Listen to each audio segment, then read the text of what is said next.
received at the last council meeting affect this issuance of bonds regarding that EUB and the statement that we're not in compliance with that law, with those laws? Does he know that yet? Well, do we have language specific yet? Well, no, I realize No, we you're don't. still working on that. We are. But, so he's well aware of... He's fully aware. He is fully aware. It's a team. He knows all of it, and I think the disclosure language we'll be coming up with as a team, but remember, you must disclose. That's the rule. There's no rule about, the crime is not disclosing. So we'll be disclosing, and we will come up with the language as a team, and it will be part of your review on March 3rd.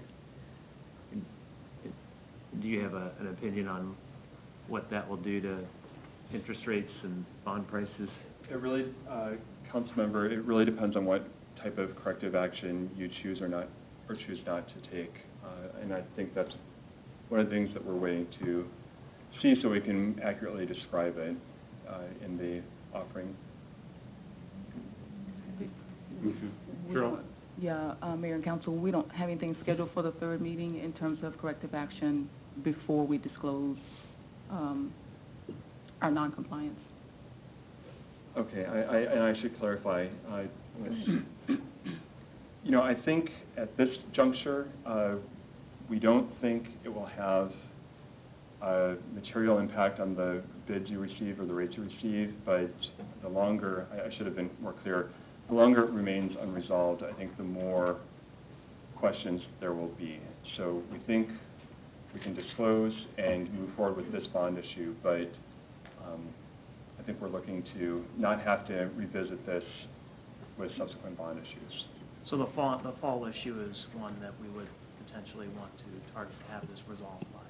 Or any CIP. Or CIP. We may want to consider putting our CIP bonds on hold until we figure out how we're going to correct this. If we have a fall If we issue. have a fall issue. Any subsequent, like you said, anything that, as we continue, every time you bring this up in disclosure, they're going to say, and what are you doing about it? Have you seen anything like this before? And I assume you've been doing this for a little while. And have you seen anybody declare that they're acting against the law and that they have to disclose that? Have you ever seen an impact of that, I guess? This is Councilmember, this is a fairly unique situation, and I have not seen this type of situation. And I guess the reason you don't think it'll have an impact on rates for this issue is because it's probably so unique that maybe people won't see it, or bond buyers won't understand it? I think they will see it. The bond investors and investment houses that would be interested in buying the bonds make a point of reading the official statements very carefully. I think at this point, any financial exposure is still speculative, if any. I think you've received information that would say how you can avoid financial exposure. And so I think that's what the market would be wanting to understand better. So that's where I think if it goes on being unresolved, that's where you would have a situation where I think people would start asking more questions about potential financial exposure for the city. And then this question for you, Laura. What if assuming that we voted this down, what would be the implications of that move? Assuming you voted down permission to move forward with the official statement or any of the following steps? Oh, no, I mean of what we're voting on tonight. Well, we can't prepare a notice of sale, and we won't be able to move forward with a bond sale, and we won't be able to sell bonds, and you're going to owe $6 million and change to redeem them.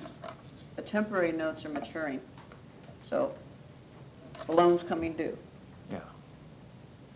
I guess I always have this dilemma where I didn't support the use of city funds for a developer, even if it's the school district, for things that traditionally they paid for. So having a little trouble deciding, of course, to be consistent, I should vote against the bond issuance because I did not approve of the expenditure to begin with. But I can't assess the school district for their share until we move forward with the process.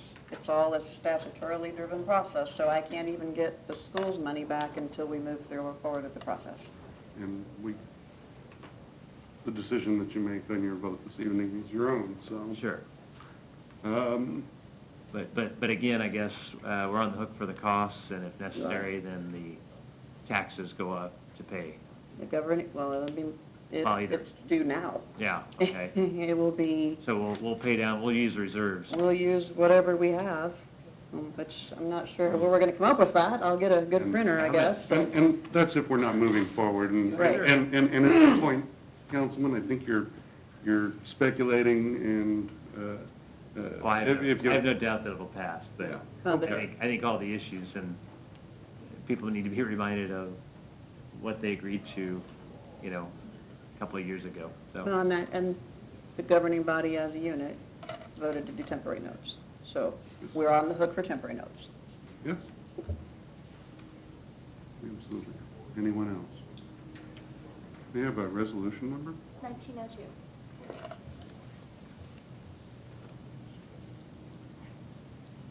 If there's not any further questions, I'd entertain a motion. I move that we adopt Resolution 1902, authorizing the offer for sale of certain general obligation bonds of the City of Gardner, Kansas, Series 2014A. Second. Motion, Shute, second Freeman, that we adopt resolution number 1902, authorizing the offer for sale of certain general obligation bonds of the City of Gardner, Kansas, Series 2014A. Roberts. Yes. Freeman. Yes. Bodovich. No. Harrison. Yes. Shute. Yes. Resolution number 1902 passes.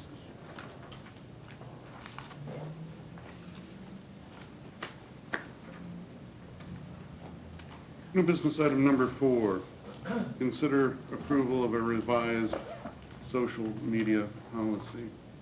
Mary, good evening. Good evening, Mayor and Council. Staff has been looking at and revised the current social media policy, which was originally adopted in 2010. And in keeping in mind with best practices, high-performing organizations, and aligning with the city's emergency procedure protocol, and to protect us from potential litigation, we have brought forward this updated policy for your review. We went through quite a process to review the policy, working with different cities, with our city clerk's listserv, consulted representation from Kutek Rock and Midwest Public Risk, as well as some information that was also provided to you from Michael Koss at the League of Kansas Municipalities. I do have Courtney Kroger here from Kutek Rock that's going to talk to you about the policy and the need for such policy and why we bring this forth. So I'm going to step aside and let Courtney come and visit with you. Okay? Thanks, Mary.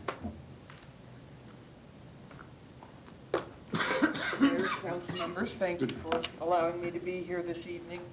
I'm the general counsel for NPR, and since that's your liability carrier, obviously NPR wants you to have the best possible policy so that you don't have litigation claims and it does not result in administrative time and dollars and NPR's time defending something that can be headed off with a policy up front. The area of the social media and the intersection of the law is evolving so rapidly right now that there really is no one answer to any question. We don't know what a court is going to rule on any given fact pattern that's coming up. And there are all sorts of issues that are just all over. It's like a landmine. You have issues under the Kansas Open Meetings Act and the Kansas Open Records Act. If something is an official record for the city of Gardner, it needs to be maintained basically indefinitely. It is a forum for public comment. You begin to get into First Amendment issues. When you have employees who are posting, if they're using city equipment, again, you have a city, an Open Records Act issue of record retention. You have First Amendment issues. You can have liability issues arise if someone who is not speaking officially on behalf of the city and is not authorized to speak nonetheless put something out in a way that appears to a member of the public to be coming from the city. you can have liability arising from that. So we worked with